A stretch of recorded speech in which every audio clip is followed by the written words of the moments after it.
5 महापाप होते हैं, उसमें दारू का नंबर पहला होता है, मदिरा पान, ब्राह्मण की हत्या, गुरुपत्नी गमन, अशुद्ध आदि। ऐसे महापाप करने वाले के साथ तो कोई 3 साल रहे तो उसको भी उतना पाप लगता है। शराबी के साथ कोई रहे 3 साल तो उसको शराब पीवे चाहे नहीं पीवे उसको भी ऐसे पाप लगता है। जब पापी के साथ रहने से पाप लगता है तो संतों के साथ भक्तों के साथ रहने से पुण्य भी तो होता है। प्रभु तेरी जय हो। घर में अगर बिल्ली के पैरों की धूल, बकरी के पैरों की धूल और झाड़ू की धूल घर में आती है तो घर में लक्ष्मी नहीं रहेगी, कंगालता है। अगर गाय के खुर की धूल, निर्दोष मासूम के पैर की धूल आती है, घर में सुख समृद्धि। बकरी के पैर की धूल और बिल्ली के पैर की धूल जिस घर में पड़ती है उस घर में बरकत नहीं रहती, लक्ष्मी नहीं रहती। जिनके घर में कुत्ता घूमता फिरता है तो कुत्ता भी कहीं कुछ भी सूंघता है, कुछ भी खाता है, कहीं भी आता जाता। दया करके प्रेम करके कुत्ते को रोटी का टुकड़ा अपनी जगह पे डाल दो, लेकिन घर में कुत्ता घुसे, आज के बड़े लोगों की क्या बड़ी गड़बड़ी हो रही है। विदेशों में तो खूब हो रहा है, अपने देश में भी बड़े लोगों को की बड़ी हानि करने वाला कुत्ते का संग हो रहा है। कुछ तो ऐसे लोग हैं कि आइसक्रीम लाएंगे, अपने मुंह पे रखेंगे और कुत्ता चाटेगा। छी रे छी। कुत्ते के साथ बैठ के खाते, समझो अगला जन्म कुत्ते का तैयार कर रहे हैं। जिसका संग जैसा होता है ऐसा रंग लगता है। मंदिर में, आश्रम में और राज दरबार में कुत्ता वर्जित है। कुत्ता बिल्ली को टुकड़ा दे दो, लेकिन कुत्ता बिल्ली को स्पर्श करो तो फिर हाथ मांज लो, नहीं तो उनके जीवाणु और उनके संस्कार मनुष्य को नीचा गिरा देते। तो बिल्ली के पैर की धूल, बकरी के पैर की धूल अपने घर में नहीं आने देना। और मासिक धर्म में हो तो पति को, बच्चों को अपने हाथ से भोजन बना के नहीं खिलाना चाहिए, नहीं तो उनके बुद्धि का ओज तेज दब्बू रह जाएगा। चांदी हम पैर में, बाई चांदी पहरेगी कड़ा तो उसको मासिक धर्म की तकलीफें ज़्यादा नहीं होगी, प्रसूति की पीड़ाएं ज़्यादा नहीं होगी और बाई मजबूत रहेगी।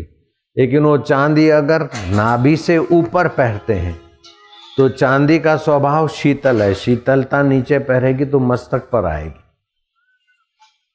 और सोने का स्वभाव उष्ण है तो नाभि से ऊपर के इलाके में सुवर्ण पहनना चाहिए और नाभि से नीचे चांदी पहननी चाहिए, वो स्त्रियों को।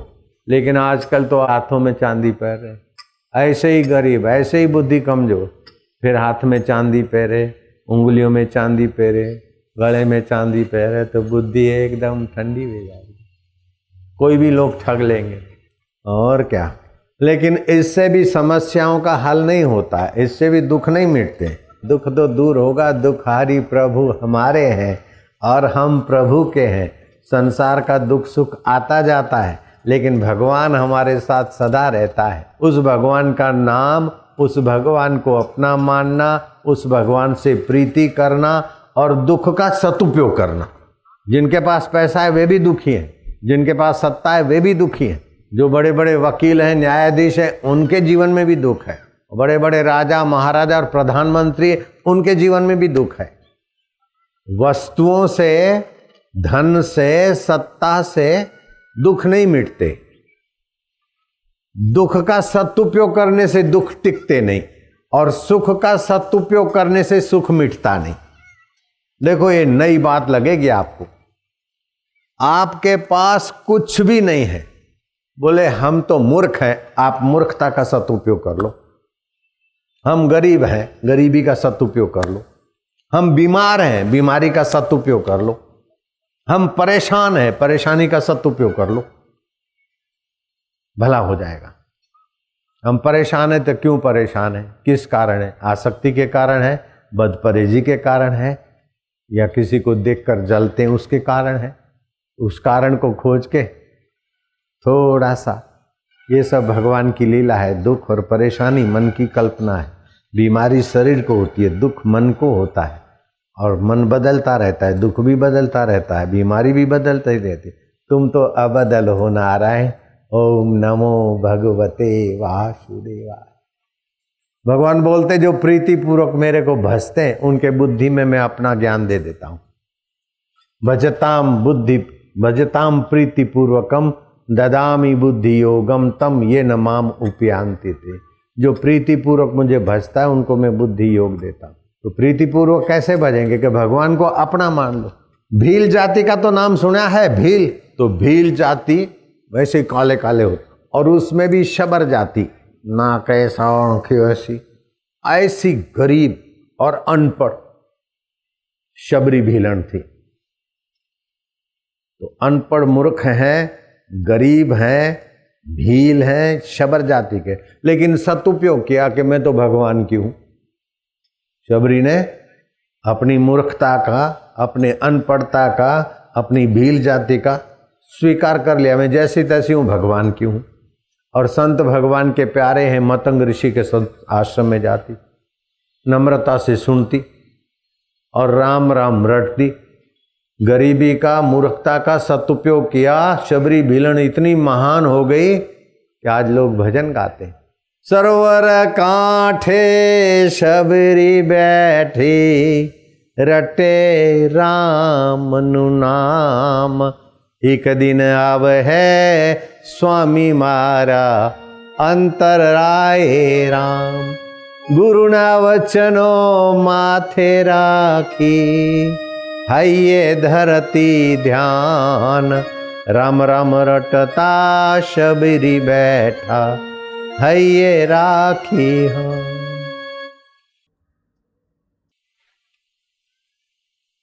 मैं गरीब हूं, मैं अनपढ़ हूं, मैं अनजान हूं, लेकिन तेरा हूं। बस भगवान को अपना मान के भगवान के सामने देखे, रा बोलो तो रा।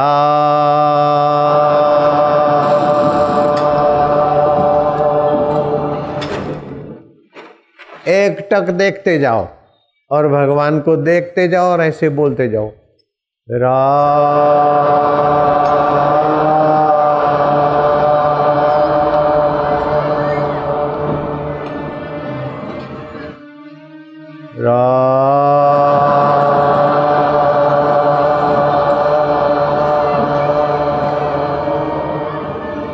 जैसे बच्चा बोले माँ माँ, तो माँ 100 काम छोड़कर बच्चे की देखभाल करती है।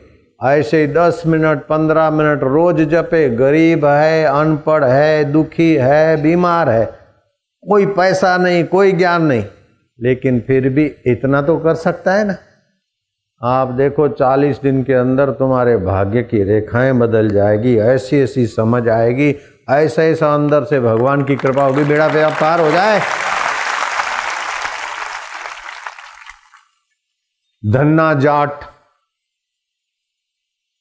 जाट लोग बोलते हैं, जो जाट इधर हैं, कोई मीणा तो है, जाट भी होते हैं, जाट जाति होती है। अनपढ़ा जाट पढ़े जैसा, पढ़ा जाट खुदा जैसा, धन्ना जाट। बोले जट्टा कट्टा घिसा सिक्का और सरकारी घोड़ा, चल पड़ा तो चल पड़ा, अड़ गया तो अड़ गया। जाट अड़ जाए तो मुश्किल। मेरे जाट बहुत शिष्य हैं, बहुत प्यार करते हैं, बहुत श्रद्धा रखते। तो धन्ना जाट अड़ गया तो अड़ गया। बाबा महाराज की कथा सुनी और कथा में सुना कि जो भगवान को भोग लगाए बिना खाता है वो अन्न नहीं खाता, पाप खाता है। नहाकर भगवान को नहला दे और भगवान को भोग लगा के खिला के खाए, वो मनुष्य नहीं, मनुष्य के रूप में देवता है। और जो ऐसे ही खाता है, अपने पेट के लिए खाता है, वो तो पाप खाता है। अब वो जाट बोले मैं पाप क्यों खाऊंगा, मैं तो भगवान को, अब भगवान कहाँ से लाऊं, मैं तो पैसा तो नहीं है और मैं तो अनपढ़ जाट हूँ। वो साधु बाबा कथा करके अब जाने वाले हैं, लोगों के बीच तो मिलूंगा तो ठीक नहीं। वो भाग के जंगल में जहाँ से बाबा का घोड़ा जाने वाला है, आगे खड़ा हो गया और घोड़े की लगाम पकड़ ली। बाबा मेरे को भगवान दे दो, मेरे को भगवान दे दो। वो बाबा कोई महान संत नहीं थे, वो तो पंडित थे, कथाकार। उन्होंने देखा कि भाई भगवान कहाँ से ला दूं, मैं तो पूजा करता हूँ। बोले वो तो तुम्हारा दे दो ठाकुर जी। अब उसने कहा कि इस जाट्टा को हटाना तो पड़ेगा। वो सिलबट्टे पे भांग घोटा था, सिलबट्टा निकाल के जट्टा को दे दिया, धन्ना जट्टा को। ले बोले ये ठाकुर जी है, नहाकर निलहियो और खाकर खाइयो। क्या समझे? बोले हाँ, नहाकर निलहियो और खाकर खिलाकर खाइयो। अच्छा बाबा, वही करूंगा। वो ले गया सिलबट्टे को भगवान मान के। भगवान में तो थारो हूं, भगवान को स्नान करा दिया, नहा के भगवान को नहला दिया। अब रोटी माँ ने बनाई, बाजरी की रोटी और थोड़ा सा सब्जी वब्जी। पौना किले का तो खेत था, गरीब आदमी था, अनपढ़ था, लेकिन सदुपयोग किया। भगवान खाओ, गिरधर गोपाल खाओ, पर्दा लगा दिया। देखे भगवान खाए नहीं। अब गुरु ने तो बोला है खिलाकर खाइयो। एक दिन हो गया तो भगवान तो आए नहीं, तो भूखा रहा। दूसरा दिन हुआ, तीसरा दिन हुआ, चौथा दिन हुआ। जब 7वां दिन हुआ तो जट्टा आ गया। जट मेरे को भूखा मारना है, मेरे को मरना हुआ देखना है। हम तो सुना भगवान दयालु है, तुम तो पत्थर के बाहर से देखते हो, दिल भी पत्थर का है क्या? क्यों आते नहीं? प्रकट हो जाओ। तुम नहीं प्रकट हो जाओ तो मैं सदा के लिए प्राण छोड़ दूंगा। ले आया छुरा। तुम ऐसा नहीं करना। हाँ, छुरा ले आया। बोला आते हो कि नहीं आते हो? आते हो कि नहीं आते हो? मैं तो छुरो यूं भौंक रहा हूं। आ रहे हो कि नहीं आ रहे हो? बोलो, प्रकट हो जाओ, हो जाओ। ए देख लो, वो मूर्ति हिली, प्रकाश निकला। जा, धन्ना धन्ना धन्ना, माफ कर माफ कर, मैं खाता हूँ रोटी। चपर चपर चपर चपर। अरे मेरे लिए तो रखो, सब तुम खाए गए, मैं भूखा हूँ। अरे ओम ओम ओम ओम ओम। धन्ना जाट के आज कर्माबाई की खिचड़ी खा ली भगवान कृष्ण ने। जाटण थी, अनपढ़ भाई थी। आज भी कैसेटों में भजन सुना होगा, खाई लो कर्माबाई रो खीचड़ो, ए नंदरा गोपाल, खाई लो कर्माबाई रो खीचड़ो। मीराबाई का दूध पी लिया भगवान ने, वो जहर डाल के भेजा। ये तो दे भेजा जहर डाल के, क्या पता ही जो ठाकुर जी को भोग लगा अमृत में। ठाकुर जी को भोग लगा अमृत में ही। सासू ने सांप, घड़े में सांप डाल के मुंह बांध के मीराबाई को भेजा कि सुबह 4 बजे तू पूजा करती है ना, तो बढ़िया हार है गुलाब का, वो कपड़ा खोलना और वो हार निकाल के ठाकुर जी को पहराना। और भूखा सांप पकड़ने जाएगी तो काटेगा, तो भले मरे। मेरा तो भगवान का रात को सुमरण करके शांति से भगवान की गोद में मैं जा रही हूँ। सुबह उठे तो भगवान का ध्यान करे, नहा धो के ठाकुर जी को नहलाया धुलाया, और बाद में भगवान की सेवा करने के लिए बड़ा गुलाब का हार है। गुलाब का हार तो क्या समझ गई? देखा है सांप माँ यूं निकालने गए, भगवान ने देखा ये तो हार समझ के निकालते, सांप में सांप अदृश्य कर दिया। भगवान ने हार प्रकट किया और महिला ने हे भगवान के गले उतार दिया। आप जहां हो, गीता परिवर्तन नहीं चाहती। आज जो समाज में बड़े में बड़ी गलती हो रही है, ऐसा करो, इंकलाब जिंदाबाद करो, इस साहब को हटाओ, इनको हटाओ, ये लाओ, ये करो, वो करो, परिवर्तन करो, परिवर्तन करो, परिवर्तन करो। सारा विश्व ये पागलपन की दौड़ में परेशान हो रहा है। परिवर्तन परिवर्तन कितने भी करो, दुख नहीं मिटता है। गीता कहती है परिवर्तन मत करो, परिमार्जन करो। परिमार्जन एक बात है, परिवर्तन दूसरी बात।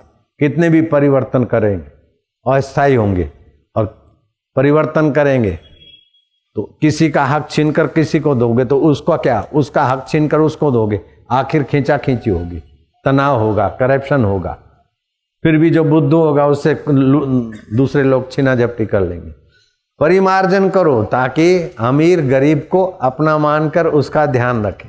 ऑफिसर तत्परता से काम करे, वकील है तो ईमानदारी से वकालत करे, जज है तो निर्भीक होकर पक्षपात रहित होकर न्याय दे दे। परिमार्जन करो मति का, कर्म का परिमार्जन करो। वकीलों के या जजों की बदली कर देने से या कानून पर कानून बनाने से रुश्वतखोरी नहीं बंद होती। ऑफिसरों को बदलो, कानून पर कानून बदलाओ, नहीं होती। परिमार्जन करो, बुद्धि को स्वच्छ करो, मन को स्वच्छ करो, उद्देश्य को ऊंचा कर दो। क्या ख्याल है? बेटे को दंड देके सुधारो, उससे परिमार्जन करके बेटे को सुधारो। तू ऐसा है, तू ऐसा है, तू ऐसा है, तो बेटा तुम्हारी सुनेगा ही नहीं। फिर लोफरों की दोस्ती, छोरी तू ऐसी है, ऐसी नहीं, उसका परिवर्तन मत करो, परिमार्जन करो। छोरी छोरा के अंदर में भी तो गुण छुपा है। कई जज मेरे से दीक्षा लेके अपने जीवन में ऐसी चमक लाए। परिमार्जन, परिवर्तन नहीं। भगवान के नाम के मंत्र में परिमार्जन की बड़ी शक्ति है। अहमदाबाद से थोड़ा दूरी पर नडियाद है, वहां एक चुनीलाल नाम करके युवक रहता था। उसको हिस्टीरिया की बीमारी थी। इलाज करते करते ऐसा थका, वो गांधी जी के साथ आंदोलन में भी सहभागी था। गांधी जी भी उनको जानते थे। 1930 की बात। तो क्या हुआ, उसने नर्मदा किनारे में जंप मार के आत्महत्या करना चाहा। आत्महत्या करते, जय मां नर्मदे तेरी शरण आया हूं प्रभु, अब मैं जिंदगी से तरस गया। भगवान का नाम लेके जंप मारा। अब भगवान तो अंतरात्मा है, मेरे सहारे ये अब अकाल मृत्यु क्यों मरे। नर्मदा जी के उस समय डैम बैम नहीं बने थे, बड़ी बड़ी तरंगों ने उसको किनारे ला रखा। भरूच में साधु संत के हृदय में प्रेरणा हुई और साधु ने देखा कि एक युवक की मूर्छित लाश जैसी दशा, उठाया, अपने आश्रम में ले आए। भारत के साधु सेवा भावी उसे 3 दिन उसकी सेवा चाकरी करके युवक को ठीक। बोले क्यों ऐसा किया बेटा? बोले महाराज मैं सीढ़ी से उतरता गिर जाऊं, नाक कट जाए, दांत टूट जाए, ये टूट जाए, बुढ़ापा आ जाए जवानी में, मैं इसी जिंदगी का अंत लाने के लिए क्या। बोले नहीं, जाओ हरिओम हरिओम जपना, ठीक हो जाओगे। वो युवक कोई कच्ची मिट्टी का तो था नहीं। बोले बाबा हरिओम हरिओम, हिस्टीरिया की बीमारी से हरिओम का क्या संबंध है? हरिओम हरिओम तो भगवान की भक्ति है। भगवान को ये तो भक्ति करें वो ठीक है, भक्ति करूंगा, लेकिन मेरी हिस्टीरिया की बीमारी है इसीलिए मैं आत्महत्या किया। अरे बोला ना जप करना बेटा, ठीक हो जाएगा। अच्छा महाराज तुमने बहुत सेवा किया है, मैं मना तो नहीं करता हूं, लेकिन मेरे गले बात उतरती नहीं। चुनीलाल नाम था, मेरी उनसे दोस्ती हो गई थी।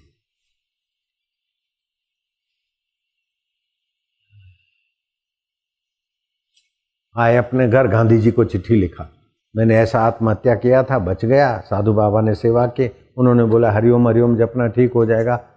गांधी बापू आप सोचो हरिओम का और हिस्टीरिया का क्या संबंध है? गांधी जी ने बोला नहीं नहीं, संत ने कहा है और भगवान के नाम में भगवान की शक्तियां भी होती है, तुम जपो ठीक हो जाओगे। फिर भी मन माना नहीं। तो हलचल की सेवा संग्राम में महिलाएं भी थी गांधी जी की सेवा में।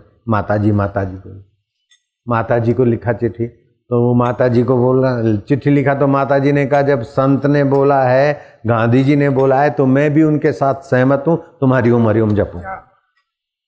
और नानक जी ने बोला भय नाशन दुर्मति हरण, कली में हरि को नाम, निश दिन नानक जो जपे सफल हो वही सब काम। वो हरिओम हरिओम हरिओम जपा और उनकी बीमारियां, हिस्टीरिया के तो बीमारी कहाँ चली गई, सपनोश वो सब, तबियत चंगे हो गए, वो साधु बाबा बन गए। तो उनका आश्रम बना सूरत में, हमारे आश्रम के पास में तापी नदी के किनारे, अभी भी हरिओम आश्रम के नाम से है। नडियाद में आश्रम बना, मैं वहां गया था। अरे यार आसाराम, आओ आओ दोस्त, आओ आओ बैठो यार, तुम्हारा तो बड़ा नाम है, मैं स्कूल बनवा रहा हूँ गरीबों के लिए, कई जगह स्कूलें बना रहा हूँ, साक्षरता लोगों में आवे, मेरे को जरा पैसे वैसे चंदा बंदा करवा देने यार, मेरे से बड़ी उम्र के थे। मैं क्या तुम तो पान खाते हो, फिर लोग कैसे देंगे तुमको पैसे? अरे बोले यार अभी छोड़ देता हूं, तू मेरे को पैसा दिला दे। ऐसे अलमस्त थे। कहने का तात्पर्य है कि कुछ भी नहीं है, आत्महत्या करने जा रहे हैं और फिर हम बिना बुलाए उनके पास जाते हैं। और भगवान की कई शक्तियां उनके पास थी और कई लोगों के परोपकार भी किए जो अपने जीवन से खफा हो गए थे, अब बस उसका सदुपयोग कर लिया, संत का संग मिल गया, इतने महान हो गए। पूज्य मोटा की तो कई लोग आरती भी करते अभी भी, उनके चित्र रखकर लोग पूजा पाठ भी करते, बड़े बड़े इंजीनियर, वकील, जज, जैसे हमारे कई जज हैं, इंजीनियर है, उसमें से एक ये है, कल भी कई जज आते हैं जाते। तो आपके पास जो भी है उसको ठीक जगह से, दुख है ना तो दुख का सदुपयोग करो, दुख के भोगी मत बनो। दुख आया तो क्यों आया? आसक्ति छुड़ाने को आया, अभिमान छुड़ाने को आया, लापरवाही छुड़ाने को आया। लापरवाही, आसक्ति, अभिमान छोड़, दुख का सदुपयोग किया, मन में शांति आएगी। दुख हारी प्रभु में प्रीति किया, दुख का सदुपयोग हो गया। सुख आया उदार बनाने के लिए आया, दूसरे की सेवा करने के लिए आया, अभिमान बढ़ाने के लिए नहीं। जवानी आई, संयम बढ़ाओ। किसी की लड़की, किसी की पत्नी, किसी का चित्र देखकर बुरे विचार आए, धातु नाश हुआ नहीं बेटे। ओम अर्यमाय नमः, ओम अर्यमाय नमः अथवा माँ काली का स्मरण करो, विचार शांत होंगे। आंवले का चूर्ण ले लो, 80 ग्राम आंवले का चूर्ण, 20 ग्राम हल्दी मिला लो, 3-3 ग्राम सुबह शाम फाको। गाल जो दबे हैं ऐसे हो जाएंगे, ठीक हो जाएगा। खाली पेट चाय पीने से धातु कमजोर होता है, कमर कमजोर होता है, प्रदर की बीमारी होती है, कई लोगों को दम्मे की बीमारी है, कईयों को घुटने की बीमारी है। अब अंग्रेजी दवाएं करने से न दम्मा मिटता है न पीलिया मिटता है। लेकिन मेरे से जो मंत्र दीक्षा लेते हैं, मैं उनको आशीर्वाद मंत्र देता हूं, पीलिया भी नहीं रहता, दम्मा भी नहीं रहता, वो दवा बताता। तो समय है, सदुपयोग किया, सत्संग में आ गए, कुछ बातें मिल गई, सदुपयोग किया, अपना भी भला किया, दूसरा की भी भला किया। दिव्य प्रेरणा पुस्तक है, 5 बार कोई भी पढ़ते तो माई मजबूत हो जाती है, बुद्धिमान हो जाती, भाई पढ़ते तो अक्ल वाले हो जाते, स्वस्थ हो जाते। आप परिवर्तन नहीं करो, जहां भी हो केवल परिमार्जन कर लो, केवल थोड़ी समझ से उसका उपयोग कर लो। बोले मेरे को तो झूठ बोलने की आदत है और छूटता ही नहीं, कोई बात नहीं, चिंता मत करो, खूब झूठ बोलो, लेकिन इसका सदुपयोग करो, भगवान मिल जाएंगे। महाराज झूठ बोलने की आदत मिटती नहीं और उससे भगवान मिल जाएंगे? हाँ मिल जाएंगे। सीताराम जी का सिंहासन, शिव पार्वती का, राधा कृष्ण का, जिसमें प्रीति हो लगा और बोले भगवान मेरे तो झूठ बोलने की आदत है, अब मैं तो अब मशकरा बन रहा हूँ, और फिर बड़े बड़े गप बना के भगवान को सुनाओ, गप बनाओ, बंडल मारो, भाई भगवान को खुश कर रहा हूँ। झूठ ही तो बोलना है, बंडल मारना है और क्या करना है? बंडल मार मार के देखो तो ठाकुर जी मुस्कुराएंगे, ठाकुर जी राजी तो क्या करेगा काजी, हरि ओम हरि ओम हरि ओम, बिन फेरे हम तेरे, लिपट जाओ भगवान के चरणों से, झूठ बोलने की आदत मिट जाएगी और भगवान का आनंद प्रकट हो जाएगा। विधवा हो गई हूँ, दुखी हूँ, मैं तो विधवा हूँ, रौंड ही रौंड हो गई हूँ, भगवान के सामने देखो, पति की याद आती है, भगवान का भजन नहीं होता, पति की याद आती है, खूब पति की याद करो। भगवान का भजन नहीं होता तो मत करो, लेकिन पति की याद का सदुपयोग करो। मेरा पति ऐसे थे ऐसे थे ऐसे थे, आप शरीर छूट गया, मर गए, लेकिन अब भगवान के पास ऊपर गए, देखो कि भगवान दूर खड़े और मेरे पति उधर जा रहे, पति भगवान के तरफ जा रहे और भगवान उनको देख रहे, मेरा पति भगवान को देख रहे। रोज ऐसा सोचते सोचते थोड़ा थोड़ा थोड़ा थोड़ा पति भगवान के नजीक पहुँचते पहुँचते पहुँचते एक कुछ दिनों में आपको लगेगा पति तो भगवान में समा गए, पति की आकृति गायब हो गई और भगवान तुम्हारे लिए प्रकट हो जाएंगे। ओम नमो भगवते वासुदेवाय। फिर तुमको लगेगा कि मैं विधवा थी, ये बेवकूफ़ी थी, जगत पति तो है, विधवा तो शरीर से विधवा, विधवा क्या, बाप मर गया अनाथ हो गए, मैं अनाथ हूँ, नहीं नहीं, जगत का अनाथ जीवित है, तो मैं अनाथ कैसे? मेरे बाप ठाकुर जी में मिल गए और ठाकुर जी मेरे बापों के बाप, मेरे पति ईश्वर में मिल गए, तो पति भगवान पतियों के पति है, जगत पति मेरे साथ है, जगत का बाप मेरे साथ है ना प्रभु, प्रभु जी प्यारे जी। ऐसी भक्ति आएगी कि विधवा का रोदन मिट जाएगा, अनाथ का अनाथपना मिट जाएगा, धन्ना जाट का जटातापना मिट जाएगा और भगवान प्रकट होकर हृदय में एकदम आनंद ज्ञान भर देंगे।